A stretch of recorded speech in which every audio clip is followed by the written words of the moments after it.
Partai Keadilan Sosial atau PKS dan Nasdem ternyata tidak menyukai atau bisa dikatakan tidak setuju jika Partai Umat dukung Anies. Partai Umat telah menggelar Rakernas yang pertama di Asrama Haji Pondok Gede Jakarta Timur pada Selasa tanggal 14 Februari tahun 2023 lalu.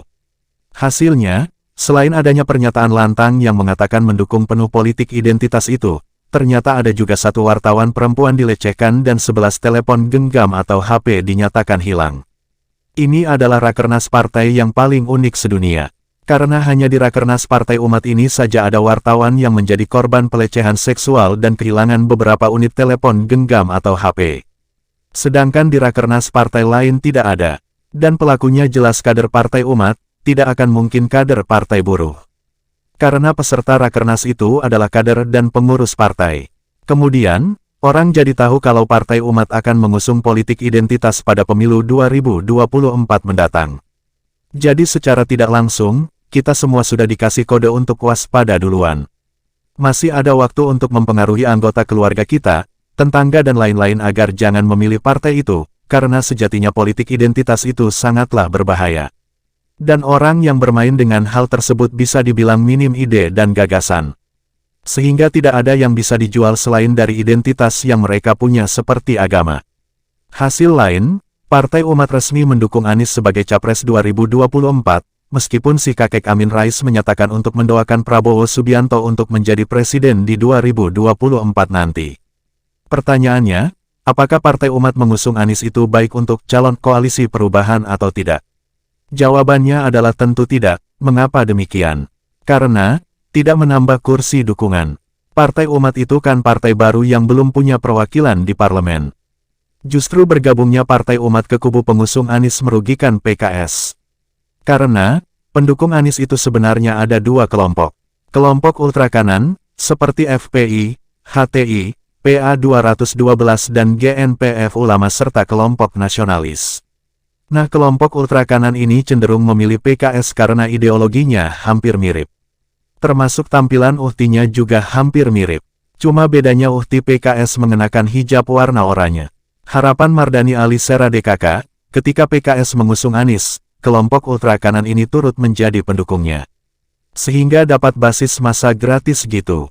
Ketika Partai Umat mendukung Anies maka suara pasukan kadrun yang diharapkan oleh PKS menjadi basis massanya itu berpotensi direbut oleh Partai Umat. Siapa yang suka dengan hal yang begituan?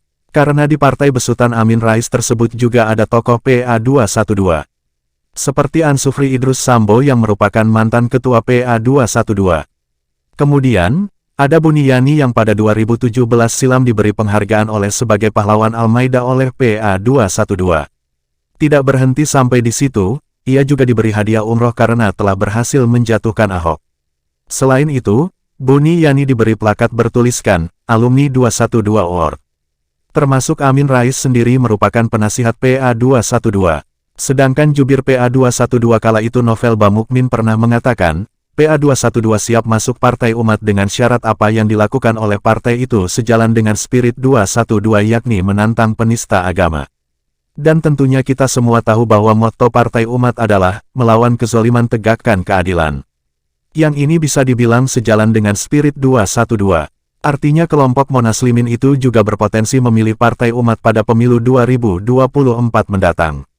Yang ini berdampak pada berkurangnya perolehan suara PKS. Jadi bisa dibilang, masuknya Partai Umat ke kubu pendukung Anies merupakan ancaman nyata bagi PKS. Begitupun dengan Nasdem, tidak suka jika Anies didukung oleh Partai Umat, karena Surya Paloh sudah berusaha membersihkan nama Anies dari gelar Bapak Politik Identitas, serta Sekjen Nasdem Joni G. Plate pernah meminta publik untuk tidak menyematkan politik identitas kepada Anies. Malah Partai Umat dengan lantangnya mengatakan, kami adalah politik identitas. Kita tidak ingin negara ini berubah haluan, ideologi mendapatkan ideologi baru seperti negara khilafah misalnya atau negara fasistis atau terjebak urusan Jawa dan non-Jawa, pribumi atau non-pribumi. Tidak ada itu, karena kita tetap konsisten dengan restorasi, kata Ketua Umum Partai Nasdem kala itu yang dengan keras menolak politik identitas. Pengalaman dua pemilu belakangan cukup menjadi pelajaran bagi kita semua bahwa pemilu adalah amanah konstitusional, bukan ajang untuk adu domba apalagi pecah belah, lanjut Paloh lagi dengan nada berapi-api. Partai penentang politik identitas jelas tidak mau berkoalisi dengan pengusung politik identitas, karena itu bertolak belakang. Lagian juga, ketika Anies didukung oleh partai yang mau memainkan politik identitas maka calon pemilihnya yang kontra atau tidak setuju dengan hal tersebut akan undur diri alias tidak jadi memilih Anies. Hal ini juga, Anies berpotensi kehilangan suara dari kelompok nasionalis, yang membuat Nasdem tidak suka. Jadi nasib Partai Umat ini rada-rada mirip dengan AHY jika diperhatikan secara seksama. Kalau AHY ditolak jadi cawapres Anies, sementara Partai Umat ditolak secara halus jadi pengusung Anies. Akhir kata saya Sua Ome, pamit undur diri. Jangan lupa like, komen, dan subscribe jika info ini bermanfaat untuk kita semua. Salam NKRI harga mati. Terima kasih.